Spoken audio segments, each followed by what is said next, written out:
Assalamualaikum warahmatullahi wabarakatuh. Alhamdulillah ba'da salatu wassalamu ala rasulillah. Allahumma salli ala nabi hashimi Muhammadin wa ala alihi wasallim taslima. Ibu, ikhwan, akhwat, saudara yang berbahagia, kali ini kita akan coba untuk belajar bertabaruk kepada sebuah karya besar dari Syekh Mursyid Pengarsabahan Syekh Ahmad Shahid Wafat Tajul Arifin, yaitu kitab Miftahus Sadr. Baik, sebelum kita mulai, alangkah baiknya kita bertawasul dulu pada beliau sebagai ahli kitab ini. Khususan Al-Mukarram Al-Mu'adzam Guru Agung Persahabatan Syekh Ahmad Shahid Wafat Tajul Arifin radhiyallahu ta'ala an. Al-Fatihah. Bismillahirrahmanirrahim. Alhamdulillah. Ya kalam dua ya nasta'in nas-siratal mustaqim. Shiratal ladzina an'amta 'alaihim ghairil maghdubi 'alaihim. Baik Bapak Ibu, ikhwan akhwat saudara yang berbahagia.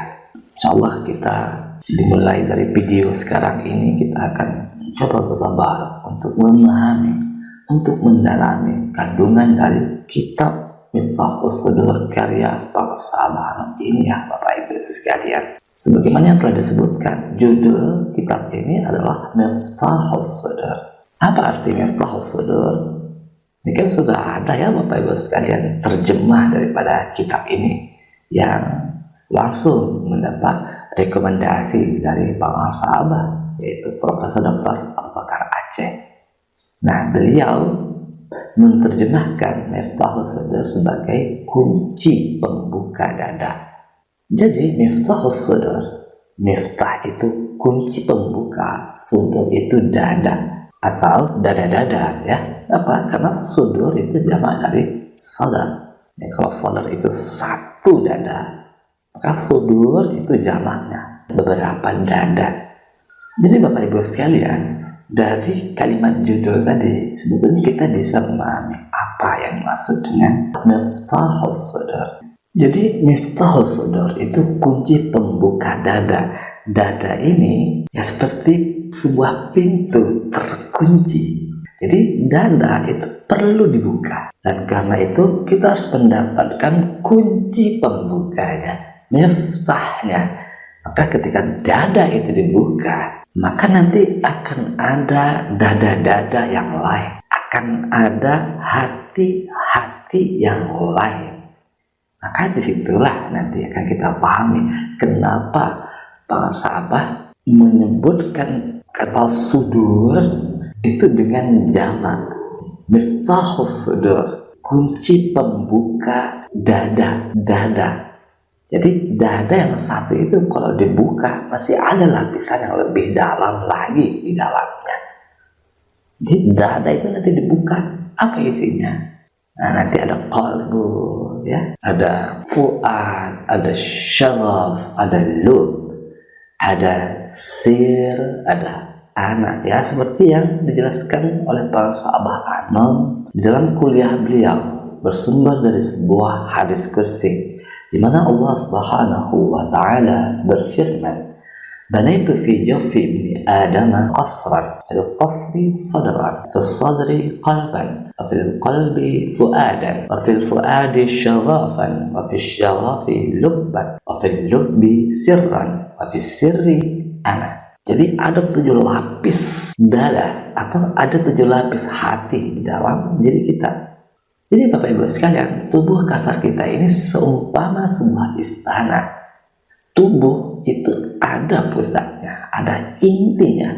Bila kita masuk ke istana tubuh kita itu, maka nanti kita akan temukan pusatnya, intinya dari tubuh ini. Itulah sadar. Sadar ini masih terkunci.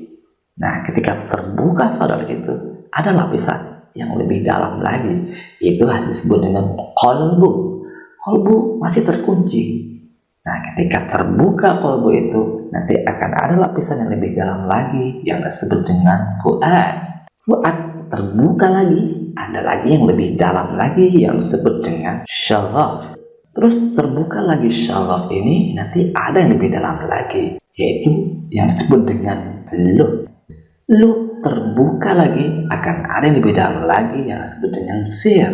Setelah lapisan sir ini, ada hati yang paling dalam yang disebut dengan ana. Lalu hati yang tunggal, hati yang baqa billah. Jadi miftahus sudur, kunci pembuka dada atau dada-dada, itu bisa kita pahami sebagai kunci pembuka lapisan hati kita. Di mana lapisan hati kita tadi ada 7, yaitu sadar, qalb, fuad, syaraf, lub, sir, dan ana.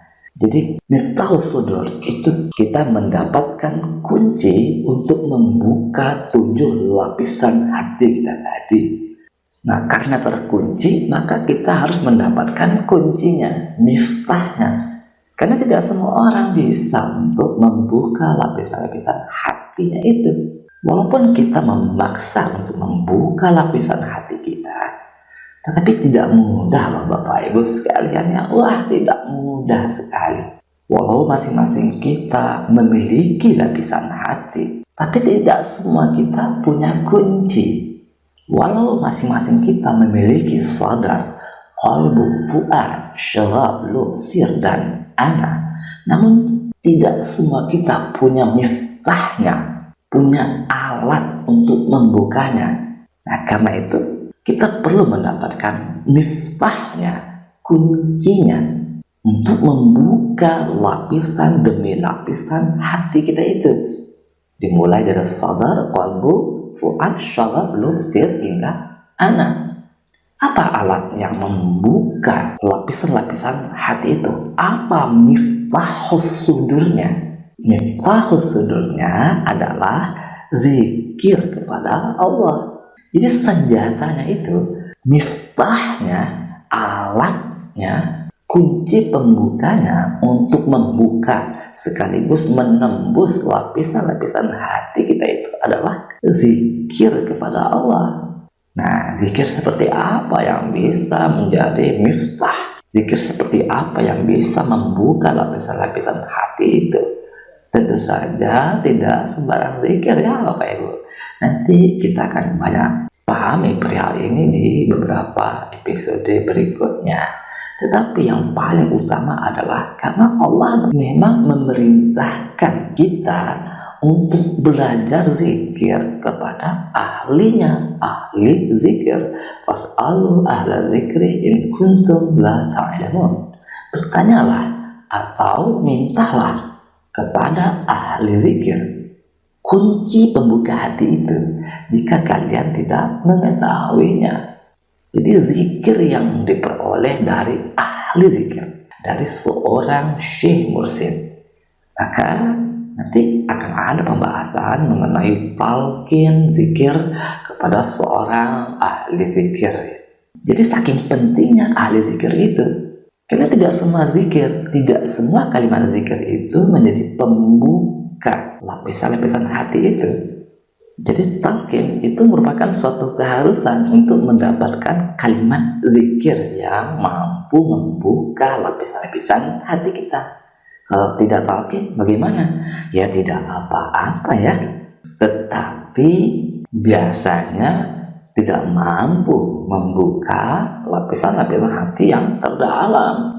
Biasanya bila tanpa talqin hanya mampu membuka dimensi syariat. Hanya mampu membuka lapisan hati yang pertama saja, lapisan sadar, dimensi syariat.